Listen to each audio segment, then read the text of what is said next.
Bonjour à tous et bienvenue dans ce nouveau podcast sur les nouveaux besoins d'accompagnement en 2021. Donc, qu'est-ce qui a changé en fait? Pour en parler, on voulait le feedback, le vécu de Jérôme Poison, qui est en France en fait, donc qui vit tous les changements depuis le début de la pandémie et qui va pouvoir en fait mieux nous en parler aujourd'hui. Peut-être juste avant de continuer sur cette grande lancée. Bonjour Jérôme. Salut Étienne, bonjour à tous.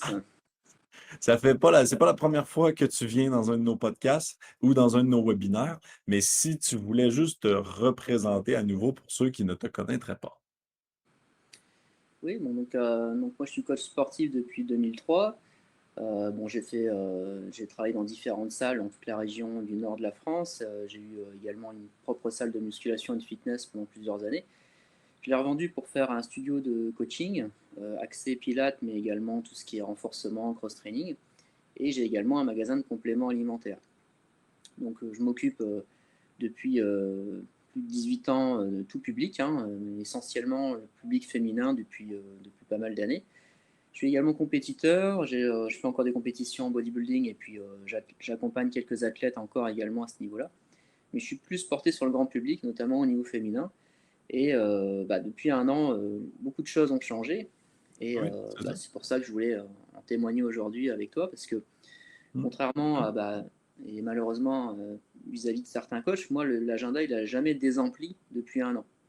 Il n'y a jamais eu de coupure, jamais eu de problématique à ce niveau-là. Donc, forcément, je touche du bois et je suis content que ça s'est passé comme ça. Mais j'ai remarqué énormément de changements dans la manière de coacher, d'aborder les gens.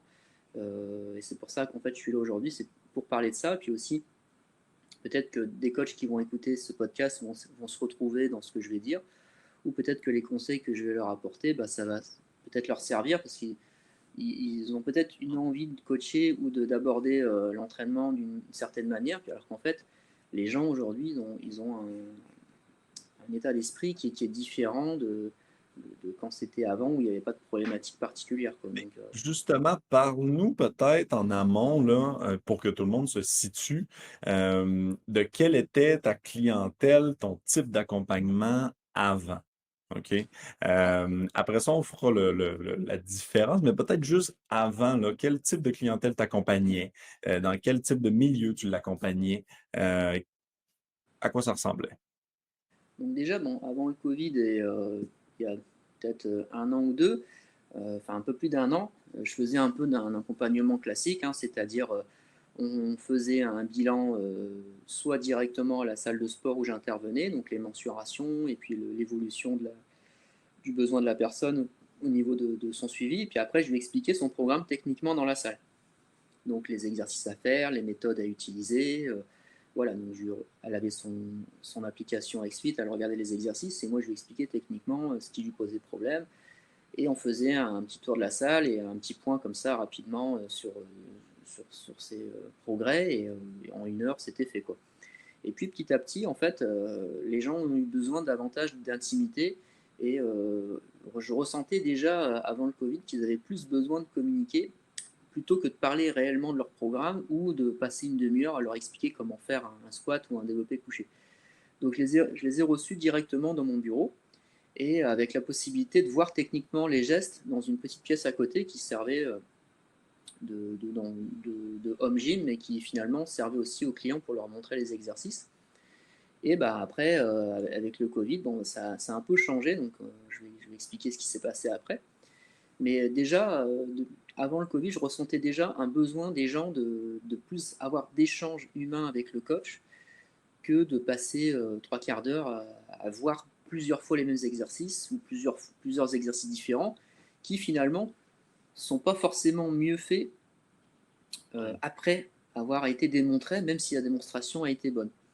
Je Donc, m'explique, par ce que exemple. tu veux dire, c'est qu'avant, donc tu as une clientèle un peu, générique qui ont des objectifs santé et puis avant, donc tu créais des programmes pour eux, tu les suivais en accompagnement, mais il y avait tout de même un besoin, si je comprends bien, de, relations humaines, de communication avec eux, de discussion en tant que tel.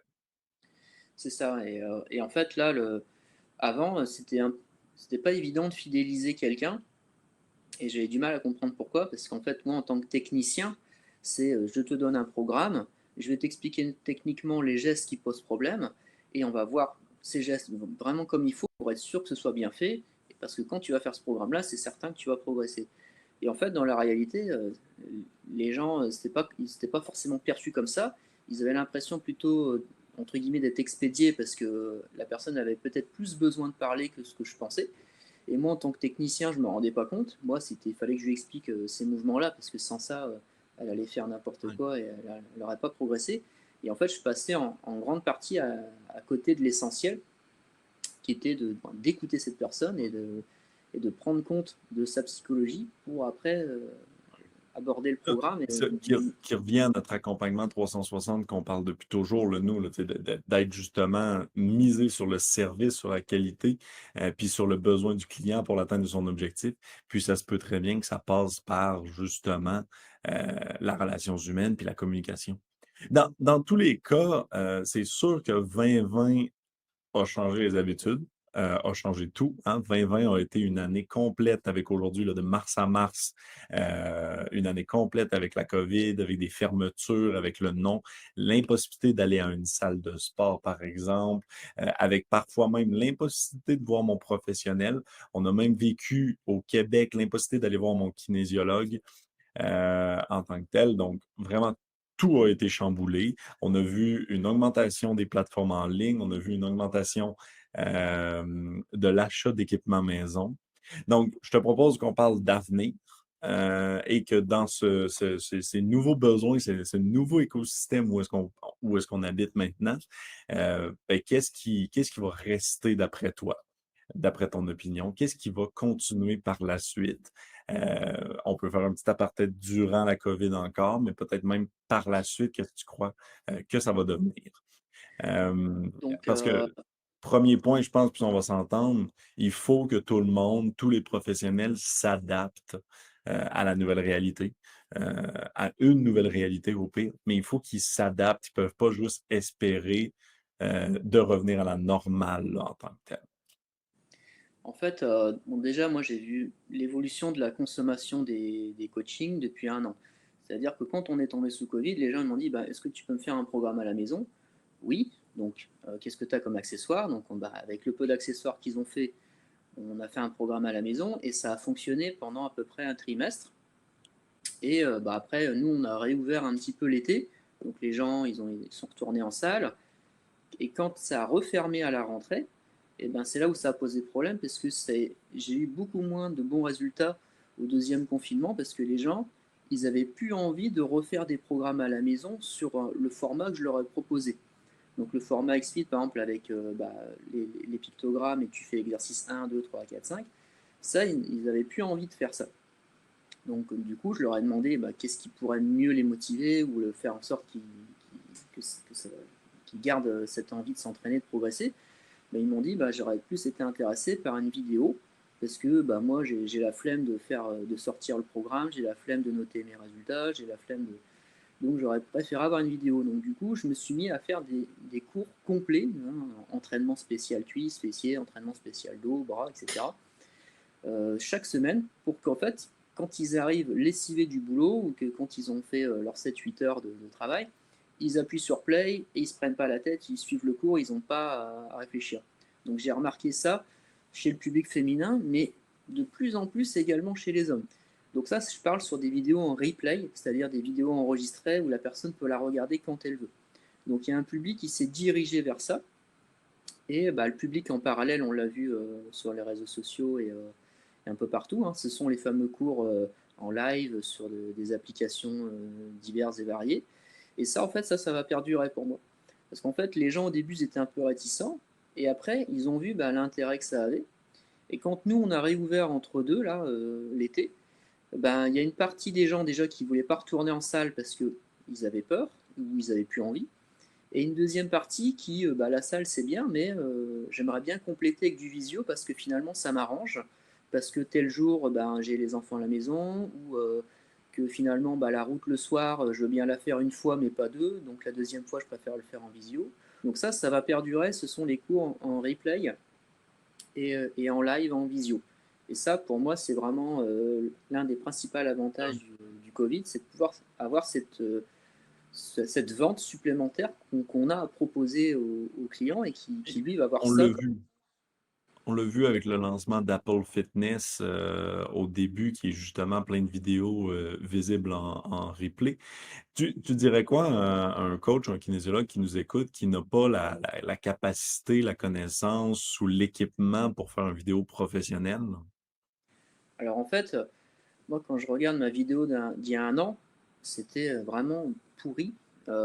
Mauvais son, mauvaise qualité d'image, je ne savais pas bien m'exprimer, c'était mal cadré et c'était mal filmé. Enfin, il n'y avait rien qui allait. Mais déjà, il y a un an, les gens trouvaient ça formidable. Parce qu'en fait, les gens, ce qu'ils veulent, c'est un service. À partir du moment où le service est bon, qu'il y a une écoute, et puis qu'on est là à donner du bon contenu, même si la forme n'est pas terrible, mais que le fond est bon, l'intention est là, ils trouvent ça formidable. Et quand je regarde ma vidéo d'il y a un an, en mars 2020, et celle que j'ai sortie aujourd'hui, bah déjà je suis assez content parce qu'en fait, sans avoir fait de formation très complète ou avoir investi énormément d'argent dans du matériel, la vidéo est professionnelle, c'est pro, c'est correct. Et aujourd'hui, j'ai un espace membre où je peux stocker mes vidéos et où les gens peuvent venir s'abonner et récupérer les vidéos sur l'espace membre. Et ça s'est fait assez facilement. Et alors que je ne suis pas du tout un expert en vidéo ou en informatique. Non, puis la nuance, tu viens de le dire, c'est quand même c'est le service. Puis encore une fois, nous, quand on parle d'accompagnement 360, c'est de dire c'est pas que tu vends un système de vidéo à la demande uniquement, dans le sens où quelqu'un qui utilise ton vidéo à la demande pourrait aussi avoir du coaching personnel avec toi, pourrait aussi avoir un programme, pourrait aussi t'appeler. Donc, dans le sens où tu vends le service avec plein de branches, en fait, plein de branches différentes, plein d'axes différents. Mais elle est là, la nuance, puis elle est là pourquoi quelqu'un, un client est prêt à accepter cette différence de qualité. C'est qu'il ne souhaite pas uniquement ça, en fait, il souhaite la relation avec toi aussi, là. C'est ça en fait, les gens pensent pourquoi me lancer sur des cours en vidéo alors qu'il y en a plein et qu'on peut en avoir plein gratuites sur YouTube. Mais c'est parce qu'en fait les gens, comme tu dis, ils veulent une relation avec leur coach. Ils savent que tu peux proposer des services complémentaires, des services en nutrition, des programmes supplémentaires en PDF en plus. Et après, ce qu'ils veulent aussi, c'est que le contenu vidéo corresponde à leur capacité. Parce qu'en fait, des cours vidéo gratuits sur YouTube, il y en a des milliers, mais un cours qui va être adapté à ton niveau à toi, finalement, c'est pas si simple. Et donc, quand il peut avoir affaire à un professionnel qui va faire des vidéos adaptées à leur niveau, et bah, tout de Oui, puis suite, qui va leur dire, c'est ce vidéo-là qu'il faut que tu pourras aller écouter, là. hmm, c'est En ça. tant que tel, tu peux le faire, voici le nombre de fois que tu peux le faire. Même si la personne ne l'a pas écouté, tu peux le placer dans son calendrier XFIT, par exemple, comme va écouter ce vidéo-là dans cet environ, cette date-là, mercredi, etc. C'est peut-être juste de devenir pluricanal, en fait. Pluricanaux, il y en a plusieurs. De fournir un service qui maintenant n'est plus unique, mais qui est sur plusieurs canaux, là, en tant que tel. En fait, quand tu fais ton bilan au départ, moi je fais un bilan assez poussé au départ, je pose beaucoup de questions et je fais les mensurations, mais je fais aussi, j'essaie de les voir en visio ou en présentiel, et je leur propose les différentes formules. Je dis voilà, on peut avoir un programme à faire en vidéo en replay, en vidéo en live avec les copines et le coach en direct, ou le fichier XFIT avec l'application, ou on peut aller faire des cours en extérieur, en plein air. En fait, on propose plusieurs services et la personne va dire, bah, en fait, moi, je préfère avoir mes cours, mais j'ai pas envie qu'on me voit en live parce que je suis pas à l'aise et je préfère les faire tranquillement dans mon coin, donc je vais plutôt prendre cette formule-là. Et ben, si cette formule-là lui convient le mieux, et ben, c'est certain qu'il y aura du résultat à la fin du mois.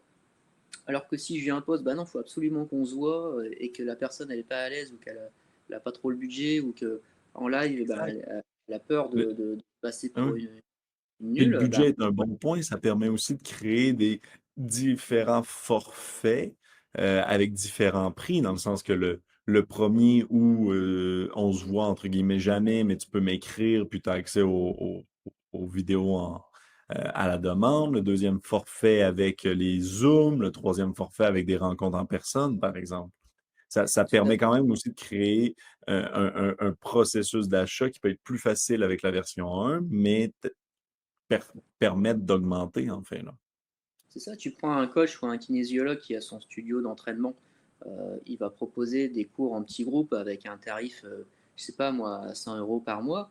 Et si la personne ne peut pas se l'offrir, mais que ces cours-là sont disponibles en replay à 50 €, bah, la personne elle va prendre cette formule-là et elle va trouver ça super. Ou après, tu vas avoir des personnes qui n'oseront pas franchir le cap d'un studio parce qu'ils vont se trouver nuls par rapport aux autres membres et ils ne pourront pas non plus s'offrir du coaching individuel. Donc, ils cherchent une alternative pour reprendre confiance en eux et avoir accès à des cours finalement pour après peut-être basculer dans le studio de coaching par la suite. C'est aussi ça qui m'intéresse, c'est-à-dire là, si je sors un programme à 50 €, que la personne elle fait tout le cursus, elle va s'attacher à son coach en vidéo et elle va se dire maintenant que je me sens plus à l'aise, soit je bascule en présentiel avec lui, parce que j'ai le budget pour me l'offrir, ou soit bah, en fait, je vais demander qu'il me continue à m'envoyer des vidéos parce que j'aime bien ce qu'il fait et puis ça me correspond. Et du coup, garder l'abonnement aussi avec les gens. Donc ça, c'est une nouvelle formule que j'ai mis en place ce mois-ci. Là, je fais une campagne sur Facebook. Et en fait, ce sont des cours qui, normalement, sont faits dans un studio privatif, donc avec un certain prix. Mais là, ils sont filmés dans ce studio. Donc du coup, vu qu'ils sont vendables, ils peuvent être vendus à vitam aeternam. Mais finalement, on peut se permettre de faire un prix beaucoup plus bas, quoi. Donc ça, du coup, attirer une clientèle qui n'oserait, soit qui n'oserait pas venir au studio, ou soit qui n'a pas le budget pour se l'offrir, quoi. Mmh. Mmh. J'ai Donc ça, beaucoup c'est entendu aussi là, qu'avec tout le confinement, donc la séparation des relations humaines, disons ça comme ça, qu'il y a un nouveau rôle, ou du moins un rôle plus prédominant du coach, du kinésiologue, du professionnel en fait, qui serait l'écoute, l'empathie, peut-être beaucoup de psychologie là, en tant que telle. Est-ce que tu as ressenti ça toi aussi de ton côté ou pas du tout?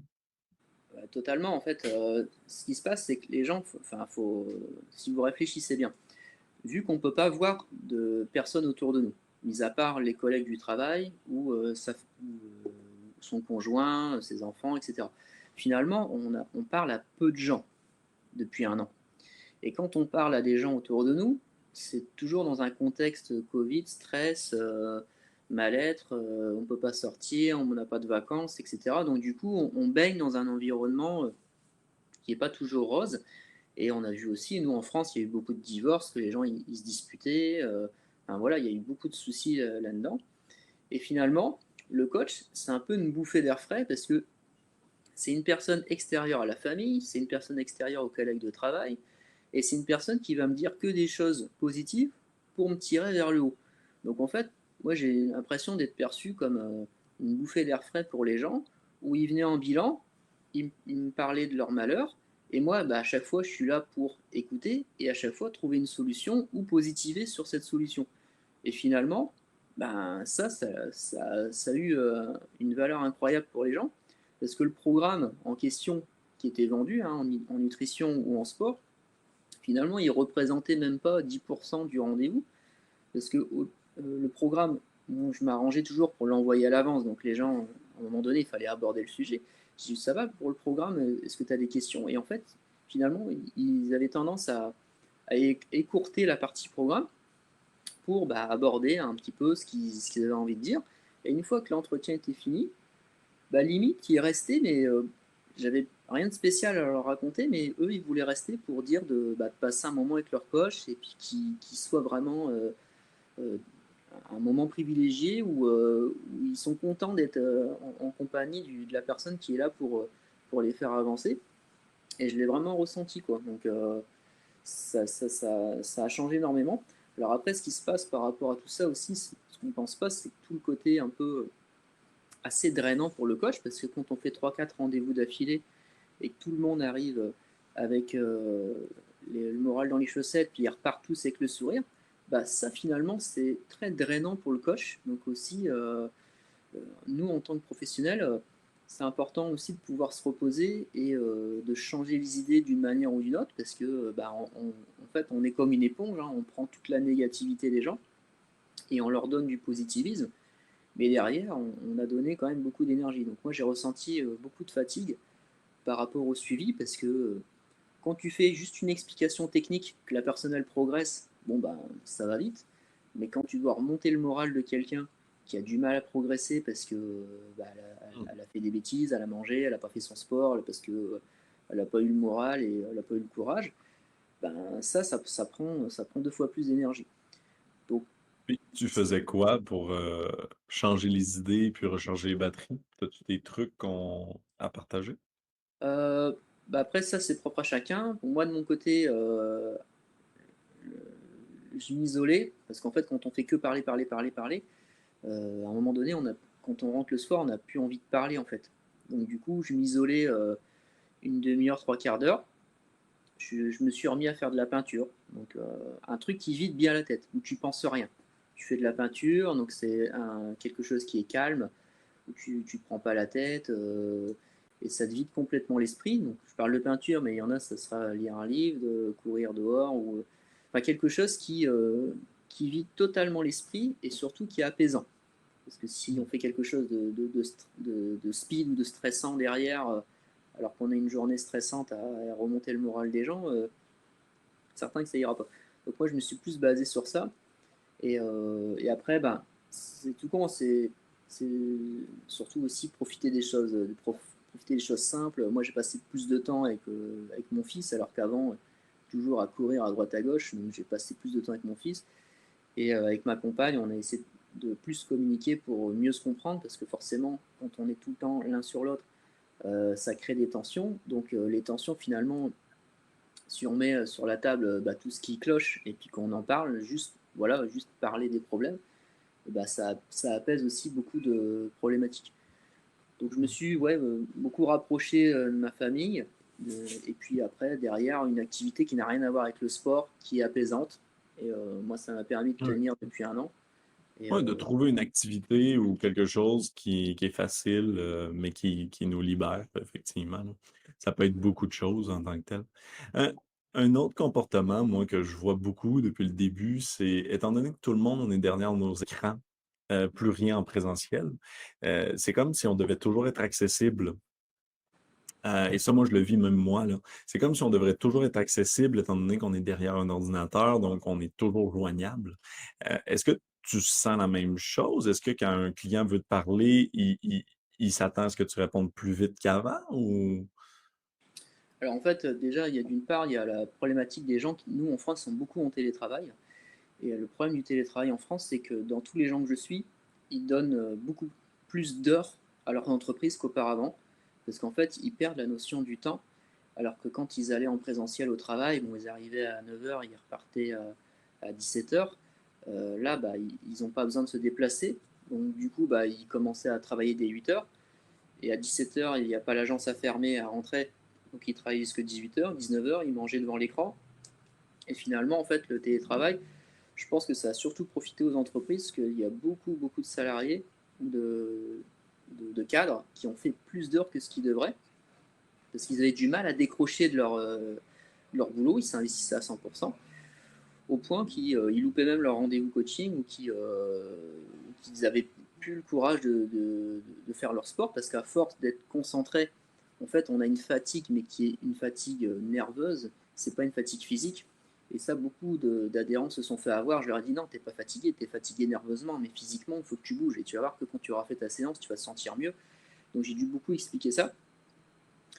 Et donc après, pour en revenir sur ta question, euh, les gens, en fait, ce qui se passe, c'est qu'ils pensent effectivement qu'on est accessible tout le temps, mais ça a toujours été. La seule chose que j'ai remarqué, c'est qu'ils montent très vite en pression au moindre problème.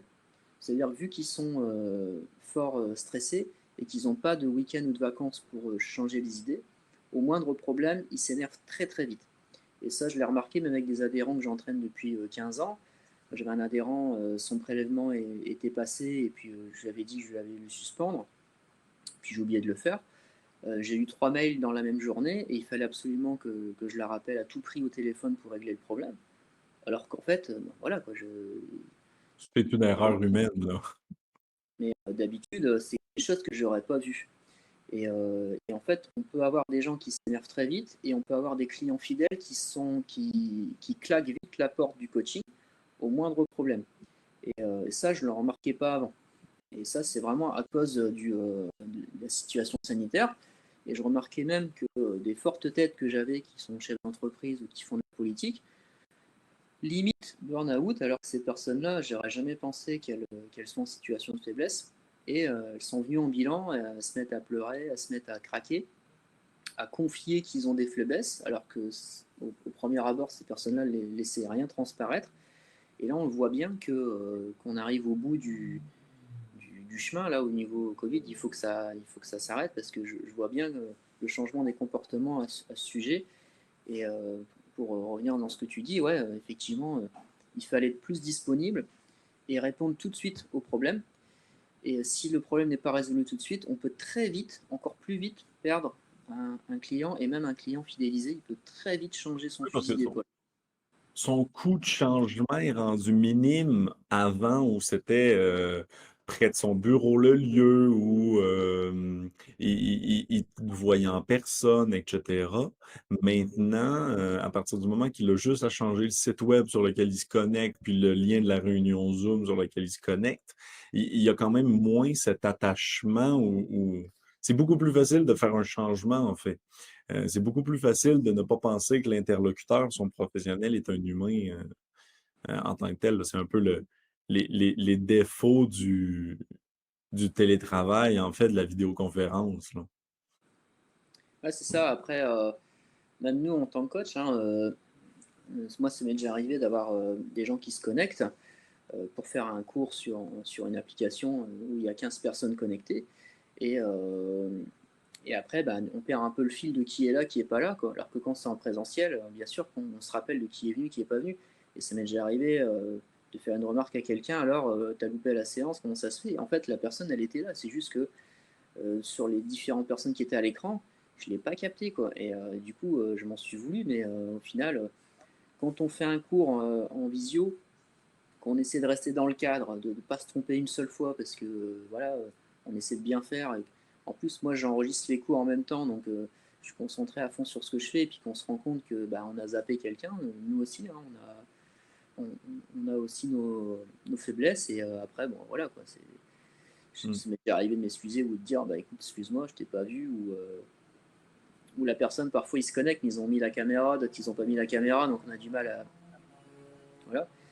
Et ça, autre chose aussi amusante aussi, on a discuté, j'en ai discuté hier, c'est que moi j'ai des gens qui se sont abonnés il y a un an ou des gens qui sont abonnés 3 mois, il y a 6 mois, et en fait j'ai jamais vu leur visage. Parce qu'à chaque fois, ils avaient le masque. Donc ils venaient faire leur bilan au magasin. Je les ai jamais vus en vrai. Et eux, ils ne m'avaient jamais vu en vrai. Et l'intérêt des cours en visio, c'est qu'on pouvait enfin voir une tête normale. Enfin, on voit quelqu'un sans masque. Et ça aussi, ça a eu beaucoup d'impact chez les gens. C'est pour ça qu'ils se connectaient.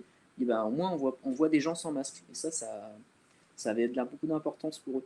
Parce qu'en fait, l'air de rien, le masque, c'est un truc de fou, quoi. Mais ça cache la moitié de ton visage. Il te reste plus que les yeux pour t'exprimer.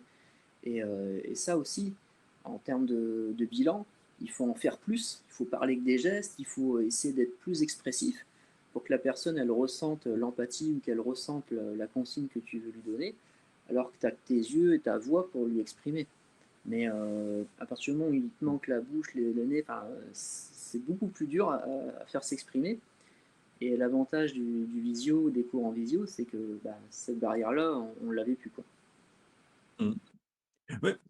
Puis, je te propose, je te rejoins à 100% là, sur sourire, etc. Moi, ça m'arrive quand même assez souvent là, que je souris à quelqu'un et puis finalement, je me souviens qu'elle ne voit pas mon sourire. Donc, je suis comme, bon, dommage. Mais peut-être pour les gens qui nous écoutent, est-ce qu'on est capable, et là c'est une tentative, là, est-ce qu'on est capable de leur donner concrètement en termes d'accompagnement, qu'est-ce que les professionnels doivent changer demain? Est-ce qu'on serait capable de faire comme un top 3 des éléments à changer en termes d'accompagnement? On serait-tu capable? Donc, idéalement, c'est dans tous les cas donc un premier bilan dès le premier rendez-vous pour le premier client. Idéalement, ce serait de le voir en présentiel parce que c'est le rapport humain qui va créer l'attachement au coach. Si on ne peut pas le faire en présentiel, au moins en visio, au téléphone ou pour moi, c'est pas suffisant parce que les gens ont besoin de s'identifier à un coach, ils ont besoin de s'y attacher. Donc il y a cette première partie-là à faire. Il ne suffit pas de lui vendre un programme en ligne sans jamais lui parler, la rencontrer. Sauf si notre but c'est de faire du volume et de prendre de l'argent à court terme sans suivi. Mais si le but c'est de fidéliser les gens, et encore une fois, cette année, si j'avais pas fidélisé les gens, bah, mon chiffre d'affaires il aurait chuté et je me serais retrouvé sans personne. Et là, le fait que bah, j'ai toujours travaillé sur la clientèle fidélisée, j'en ai perdu, hein, certes, mais la grosse base, le gros noyau est là. Donc ce que je dirais, c'est de faire un premier bilan, ça c'est certain. Après, proposer plusieurs formules d'accompagnement via le contexte actuel. Donc proposer, bah, est-ce que tu veux un cours en vidéo, un cours en replay, un cours en présentiel en extérieur, ou un cours chez toi avec l'application, avec les petits bonhommes à suivre. Il faut leur proposer un peu comme une carte de menu et non plus être uniquement, bah non, moi mon programme c'est juste ça. Et parce que si cette personne-là, elle n'a pas envie de ça, parce que bah, voilà, on a envie d'être accompagné autrement. Il faut avoir cette capacité d'avoir plusieurs cordes à son arc et de lui dire bah tiens, moi c'est plus des cours en replay puisque je préfère faire ça tranquillement le samedi matin. Et ben être en capacité de pouvoir lui proposer ce type de formule. Donc il y a ça. Et c'est pas pour autant que vous devez être tout maîtriser. Par exemple, vous pouvez avoir un type de programme, mais qui est déclinable en fichier PDF, en fichier vidéo, en fichier live. Donc c'est plus le voir comme ça. Par exemple, si vous avez un programme spécial perte de poids, et ben, ça ne veut pas dire qu'il faut faire un programme prise de muscle ou un programme spécial pour le mal de dos. Non, vous pouvez garder votre programme perte de poids, mais il faut qu'il soit faisable en vidéo live, en replay et en format PDF, etc. Donc moi je pense que c'est vraiment très important. Et une fois que ce programme-là est vendu, les gens peuvent très vite décrocher par morosité, par le contexte actuel. Donc il faut avoir un contact très, très régulier, donc soit en intégrant les personnes dans un groupe d'entraînement, c'est-à-dire vous mettez tous les gens que vous coachez dans un groupe WhatsApp, un groupe Messenger, un groupe Facebook, avec la possibilité d'échanger entre personnes pour qu'ils puissent communiquer entre eux et avoir cette fameuse relation hors famille, hors collègue de travail. Et après, vous-même en tant que coach, pouvoir mettre un petit message régulièrement pour que vous montriez que vous soyez là. Donc c'est proposer plus d'accompagnement, aussi bien individuel qu'en groupe, et plusieurs formules d'entraînement dans la formule unique que vous aviez peut-être auparavant, avec un bilan au départ qui va favoriser l'attachement et l'échange à une personne tierce qui est vous et qui est de toute façon portée sur le positivisme et qui va faire que bah, les gens vont dire bah, avec lui je vais sortir la tête de l'eau et je sais que ça va le faire. Donc ce sera Mmh. les trois conseils que j'ai Mmh. apportés. Et en tout cas, moi, c'est ce qui m'a aidé à garder mon entreprise à flot depuis un Non, an. puis non, mais moi, je te rejoins de toute façon à 100%. Puis surtout que pour moi, tout ce qu'on est en train de dire, c'est encore une fois de remettre le service au centre, l'atteinte de l'objectif du client au centre de l'énergie qu'on met dans notre business. C'est aussi simple que ça. Puis une fois qu'on remet ou qu'on recentralise notre énergie vers le service et la qualité, l'atteinte de l'objectif du client, il y a quand même plus de chances dans toutes les offres de services concrets, etc., que le client s'y retrouve et qu'il reste. Et puis surtout, par exemple, quand on parle de VOD, de vidéo à la demande, mais si on remet le service, comme on est en train de parler, au centre, mais on rentre finalement plus en compétition avec des Apple Fitness. Là où à l'inverse, et tu l'as dit, si tu souhaites seulement créer des vidéos à la demande que les gens s'abonnent, la rétention ne sera pas là parce que tu compétitionnes d'autres joueurs qui sont beaucoup plus gros là, en tant que tel. C'est sûr que beaucoup de choses qui changent en tant que tel, ça va sûrement continuer à changer. Tout va sûrement pas rester, d'autres choses vont sûrement revenir à comme avant. Par exemple, les gens vont revenir dans les clubs de fitness, c'est certain. Mais, mais il reste tout de même qu'il y a énormément de choses qu'on peut dire aujourd'hui qui ont complètement changé et qui ne vont peut-être même jamais revenir totalement. Donc, je voulais simplement remercier Jérôme de t'être joint à nous là, pour ce podcast, de nous avoir partagé ton vécu. C'est le tien, mais peut-être que plein de monde vont s'y retrouver là, justement. On pourrait refaire la même chose avec quelqu'un au Québec pour voir le vécu du Québec en même temps. Mais merci beaucoup de t'être joint. Pour tout le monde dans cette transition-là, n'hésitez surtout pas à nous écrire, à nous appeler. Ça nous fait toujours plaisir de vous aider. Et puis, ce qu'on vient de parler aujourd'hui, en plus, moi, je vois quand même énormément notre vision là-dedans. Donc, je vois énormément qu'est-ce que notre logiciel, par exemple, est capable de faire quand on parle de vidéoconférence, de calendrier à distance, de groupes, de chat, de discussion, etc. C'est toutes des choses tout de même inclus. Donc, merci à tous d'avoir suivi encore une fois ce podcast. Et puis, merci Jérôme. On se reparle donc dans un prochain épisode. Avec plaisir. Et là, ce qui me plaisait dans cet épisode, c'était de parler du cœur du métier, hein, parce qu'on a déjà eu l'occasion de faire des webinaires où on parlait du coaching en ligne, de comment développer ses affaires. Ouais. Là, on est dans le cœur du métier, on revient aux sources en fait, et on revient à Exact. l'humain. Et on aura beau dire la technologie, ça se digitalise de plus en plus et bientôt les coachs vont disparaître. Et moi, je suis persuadé que non. Je suis persuadé que la digitalisation, ça va nous aider à être meilleurs, mais que Mm. l'aspect humain, en fait, il va à nouveau prédominer parce que l'être humain, à la base, il est fait pour vivre en tribu, il est fait pour être ensemble. Et je pense que notre valeur en tant que coach, elle va encore plus augmenter Ouais. après le Covid qu'avant. Ouais. Non, je rejoins cette conclusion, assurément. Merci beaucoup, Jérôme, encore une fois pour ton temps. Écoute, avec plaisir, et puis à bientôt pour des nouvelles aventures. À bientôt. Bye bye. Au revoir.